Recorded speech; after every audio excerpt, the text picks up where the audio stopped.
Hello everyone, welcome to my channel. Please subscribe and keep watching more details. 8 Biggest Questions After Chicago Fire Season 13, Episode 8. The fall finale of Chicago Fire Season 13, Episode 8, Quicksand, didn't feel like much of a finale, but it did leave many questions unanswered. NBC's procedural drama series centers around the lives of the firefighters and paramedics at Firehouse 51, and they have been through a lot in Season 13, from toxic love interests to close brushes with death. The Chicago Fire Season 13 characters have experienced a lot of conflict. However, 14 episodes remain in the season, meaning the story is just getting started, and it might be a while before fans get some answers. To briefly recap the first 8 episodes of Chicago Fire Season 13, Firehouse 51 got a new chief, Dermot Mulroney's chief Dom Pascal. Jack Damon was fired after disobeying Stella Kidd's direct orders. Darren Ritter took Damon's spot on Truck 81 while Kelly Estevez replaced Ritter on Engine 51. Kelly Severide worked with Pascal to take down a corrupt cop. Sam Carver reunited with his high school girlfriend Tori, but she eventually left him. Violet Mikami started dating a man she met during a call, Flynn, and Christopher Herman and Randall Mouch McColland took the captain and lieutenant exams, respectively. The biggest cliffhanger from Chicago Fire Season 13, Episode 8 revolved around Joe Cruz's past coming back to haunt him. Throughout the hour, Cruz kept finding bullets in his belongings. He later discovered that one of them was full of human ashes. Cruz, who at first thought someone at the fire station was messing with him, learned from his brother Leon that Flacco's cousin, Junior, got early release from prison. As some may recall, Flacco was the leader of the Insane Kings, a gang Leon was a part of. In Season 1, Firehouse 51 responded to a fire Flacco was trapped in. Cruz came upon Flacco, but instead of helping him, he left the gang leader to die. Joe Minoso's character wanted to help his brother get out of the gang, and he saw the fire as an opportunity to save Leon. Now Junior, who watched Cruz do nothing to help his cousin, wants revenge. Junior cornered Cruz at a church, where he told him, "We need to talk, my friend." Unfortunately, the Chicago Fire Season 13 episode faded to black right after Junior's comment, meaning viewers will have to wait until Episode 9 to see what awaits Cruz regarding this new storyline. Cruz is in a lot of danger, and he'll need a lot of help to stop whatever Junior is planning for him. Herman was supposed to take the captain exam prior to the events of the Chicago Fire Season 13 premiere.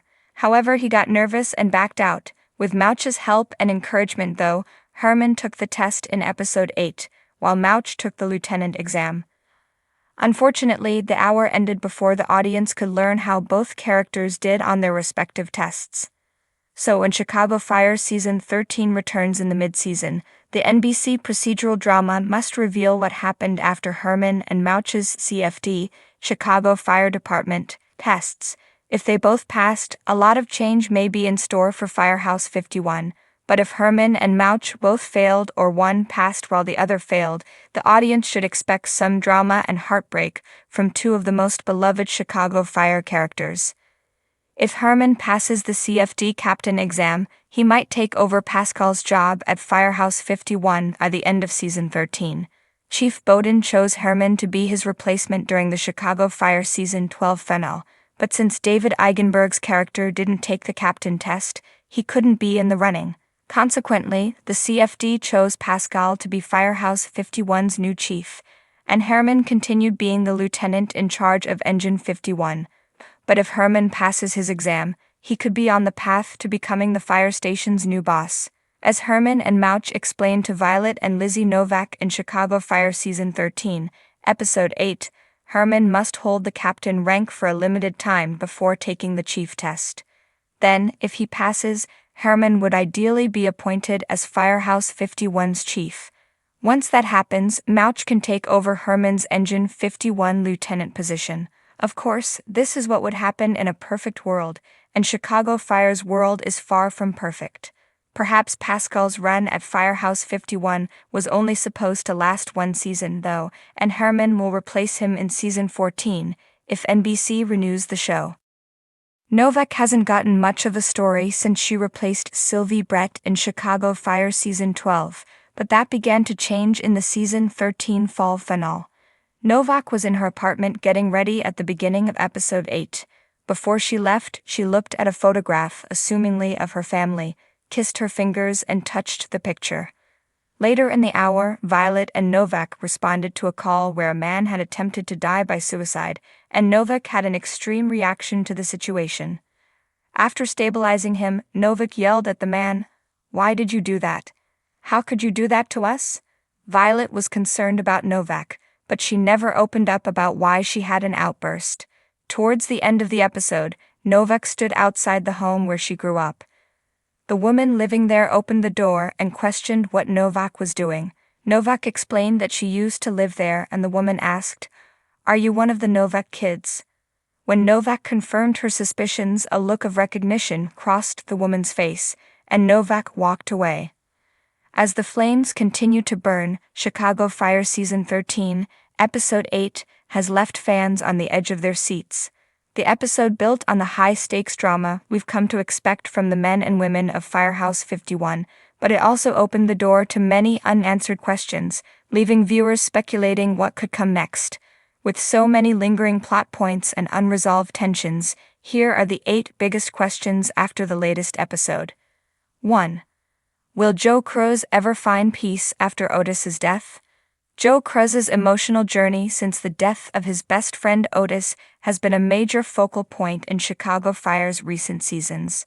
The deep bond they shared continues to haunt Cruz, and with every passing episode, his grief resurfaces in subtle and sometimes explosive ways. Episode 8 leaves us wondering, can Cruz ever truly heal from the loss of his brother in arms, or will Otis's memory forever shape his life, both on and off the job? Cruz's ongoing battle with grief might take unexpected turns, especially as he faces moments of doubt about his role in the firehouse. Will he find a way to honor Otis's memory without allowing the loss to cloud his future? Or will the burden become too heavy, pushing him toward an emotional breaking point? 2. What's next for Mouch's health? Mouch's heart issues have been a long-standing subplot, but the recent developments in Episode 8 have left viewers wondering just how much longer he can continue to push himself. Mouch has always been the heart of the team, but the reality of his declining health looms large.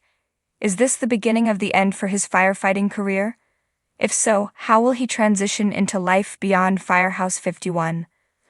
The personal toll of his health crisis is palpable, but Mouch is a fighter, and his ability to face challenges head-on has been central to his character. As Episode 8 ends, his fate feels uncertain, leaving us questioning if he will seek alternative treatments, or if his condition will force him to retire sooner than he planned. 3. How will Brett and Violet navigate their personal struggles? Brett and Violet's relationship has been through some rocky moments, especially in recent episodes. Violet's struggles with balancing her personal life with the intensity of her job at the firehouse have been evident, but Episode 8 sees the tension between the two women reach a new high. With their personal and professional lives in flux, the question on everyone's mind is how will Brett and Violet's friendship evolve moving forward? Will their strained dynamic result in a deepened conflict, or could they find common ground and become stronger than ever? And more pressing, will their romantic entanglements and personal growth continue to play out within the confines of Firehouse 51, or will one of them be forced to walk away?